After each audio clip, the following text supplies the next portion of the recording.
Hoje nós vamos falar sobre o Iluminismo. O Iluminismo é um conjunto de ideias de clara influência burguesa que modificaram a forma de enxergar o mundo no fim do século XVII e durante todo o século XVIII.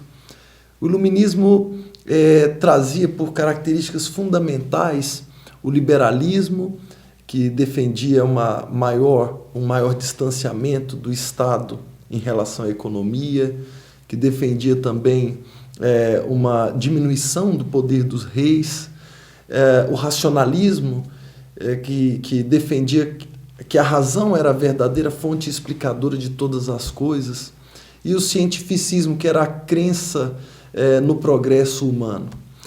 Eles eram também deístas, ou seja, acreditavam em algo divino, mas não se apegavam a nenhum tipo de religiosidade organizada, digamos assim.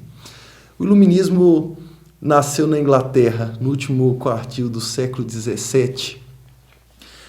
Na Inglaterra teve grandes expoentes, o maior deles, sem sombra de dúvida, é John Locke, que faz parte da transição entre o pensamento renascentista e o pensamento iluminista. Esse pensamento iluminista, no entanto, ganharia força mesmo na França. Os ingleses criam o iluminismo, mas o iluminismo tem sotaque francês. É impossível falar de iluminismo sem fazer biquinho, digamos assim. Isso porque a Inglaterra já sofreu todas as mudanças apregoadas pelo iluminismo ainda no fim do século XVII. Os ingleses vivem um processo de mudanças políticas e econômicas no século XVII que culminam com a Revolução Gloriosa de 1688. É nessa revolução que você tem a supremacia do parlamento em relação aos reis. E talvez por isso a Inglaterra ainda seja uma monarquia. Uma monarquia onde o rei reina, mas não governa. Eu diria que o iluminismo progrediu na França, principalmente porque na Inglaterra eles obtiveram resultados muito rapidamente. Imaginem vocês um iluminista protestando contra o governo inglês, e aí ele vai para a frente do Palácio de Buckingham e pede pelo fim do absolutismo monárquico. E de repente o rei aparece na sacada de pijamas dizendo: mas meu filho, eu não governo há muito tempo. Então no outro dia ele volta para protestar novamente, dessa vez pede liberdade de expressão, e mais uma vez dizem para ele que a Inglaterra já tem liberdade de expressão relativa, que os jornais já publicam o que querem, a atividade panfletária é livre. Então ele pede outras liberdades, e ele percebe que a Inglaterra já tinha conquistado tudo isso, restava ele protestar pedindo salve as baleias ou coisa parecida. A verdade é que o verdadeiro combate do iluminismo estava na França. Na França você encontra o regime dos Bourbon, a França absolutista, com governo totalmente centralizado, a França que exigia de seus súditos que fossem católicos, como o rei, a França da intolerância filosófica, a França que não permitia a livre expressão de ideias. É por isso que o iluminismo, embora tenha nascido na Inglaterra, frutifica na França. É na França que nós vamos encontrar o principal do pensamento iluminista. Os franceses foram bastante combativos, as ideias iluministas na França tiveram grande repercussão. Começamos falando sobre um grande pensador francês, que era um nobre, que pouco a pouco se aburguesava, investindo em negócios típicos da burguesia. Era um barão, o Barão de Montesquieu. O Barão de Montesquieu, ele escreveu uma obra em 1748, é o Espírito das Leis.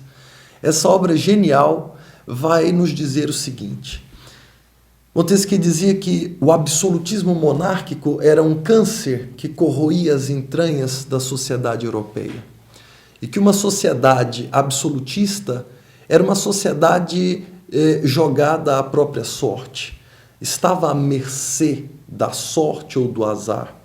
Porque é uma sociedade que não pode escolher seu governante e, se não gosta desse governante, tampouco pode retirá-lo do poder. É uma sociedade que vive entre dois extremos. Governada por um bom rei, terá um excelente governo, terá sorte, porque ninguém poderá impedir esse rei de fazer o bem. Mas governada por um rei ruim, também ninguém poderá impedi-lo de fazer o mal. Então o absolutismo monárquico era ruim, porque não dava às pessoas o direito de escolher o governante nem de retirá-lo, e colocava os súditos à mercê desse monarca que não poderia ser impedido de fazer o que ele bem entendesse. E é aí que Montesquieu apresenta uma proposta de solução para o problema. No seu Espírito das Leis, Montesquieu defenderá que aquele poder absoluto do rei deve ser contido, dividido em 3 partes, cada qual entregue a um grupo de gestores diferentes. Assim, ele cria a tese dos 3 poderes. O poder executivo, segundo Montesquieu, poderia continuar nas mãos do rei, mas seria apenas uma terça parte do poder absoluto. Esse poder executivo teria outros 2 poderes para balanceá-lo. O poder legislativo, que seria entregue a um corpo parlamentar. Ele ainda não falava de eleições diretas, democracia ainda era um termo pouco usado, e ninguém pretendia que realmente o poder emanasse do povo como nós entendemos hoje. Mas Montesquieu dizia que esse poder deveria ser entregue a um conjunto de homens, né, que poderiam ser escolhidos de maneira censitária, por exemplo. Ele chega a dizer isso no seu livro. E ele também vai dizer que o poder judiciário deveria ser entregue a um corpo de juízes. Essa divisão dos 3 poderes, segundo Montesquieu, acabaria com essa insegurança das pessoas em relação ao governo. Dizia Montesquieu que se o poder executivo fosse ruim, certamente que o poder legislativo seria composto por homens cientes de seus deveres. Mas se por acaso o poder legislativo fosse corrompido, certamente que um conjunto de juízes sábios garantiriam a ordem pública.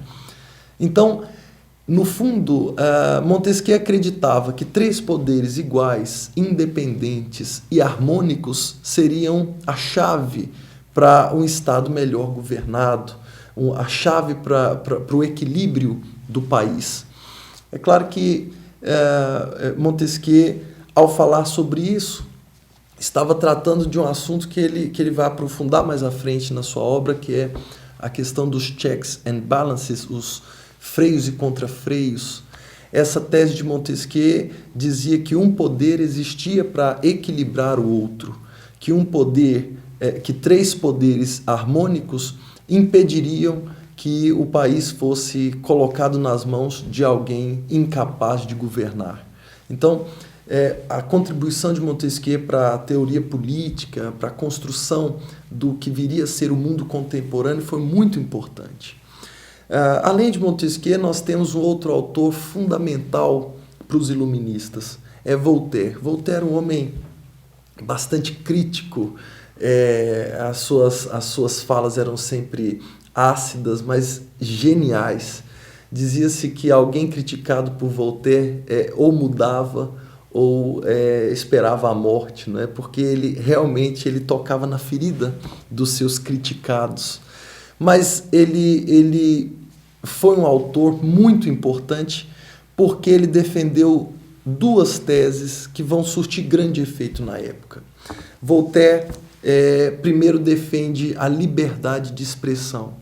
Há uma frase de Voltaire que fica conhecida, que é o grande mote dos defensores dessa liberdade. Ele dizia: posso não concordar com nenhuma de suas palavras, mas lutarei até a morte pelo seu direito de dizê-las. E assim Voltaire fica conhecido como o principal iluminista na defesa da liberdade de expressão.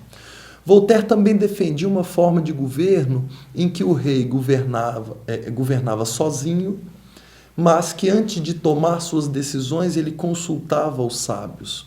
Defendia que esse rei, embora um governante absoluto, deveria diminuir a ostentação da sua corte para não humilhar a população mais humilde, que deveria criar escolas públicas para garantir que os cidadãos pudessem entender dos assuntos do Estado mais profundamente, pudessem dar conselhos ao próprio rei. E com isso Voltaire cria o que nós chamamos de despotismo esclarecido. O despotismo esclarecido era simplesmente, pode ser explicado de forma bem simples, o rei manda sozinho, ou seja, ele é um déspota, um tirano, um ditador. Mas ele é um déspota esclarecido, ou talvez possamos traduzir como um tirano gente boa, não é? Porque ele escuta os sábios, ele não ostenta sua riqueza diante do povo e ele cria escolas públicas e faz outras benfeitorias importantes para a sociedade. No fundo, o despotismo esclarecido foi usado pelos reis europeus para evitar que caíssem dos seus tronos. Era uma época muito crítica na história europeia. Muitos movimentos revolucionários começavam a surgir, as pessoas já estavam começando a questionar a autoridade dos reis, o seu poder divino, não é? E por isso a tese de Voltaire foi muito bem aceita pelos reis da época, que viam nessa teoria uma forma de se segurarem nos seus tronos, não é? Os movimentos revolucionários, ao perceberem que o rei era esclarecido, digamos assim, acabavam sendo aplacados, não é? Esses movimentos perdiam seu ímpeto, a sua força. Por isso mesmo Voltaire frequentou diversas cortes europeias. Ele influenciou o pensamento de muitos soberanos. Influenciou o pensamento do primeiro-ministro português, o Marquês de Pombal. Influenciou o pensamento de Frederico II, rei da Prússia. Influenciou o pensamento de Dom José I, o imperador da Áustria. O pensamento de Dona Catarina a Grande, czarina da Rússia. Então Voltaire influenciou bastante e é considerado, gente, o iluminista light. Não é? Ele não bateu de frente com os reis, pelo contrário, ele criou uma alternativa para que os reis se perpetuassem no poder.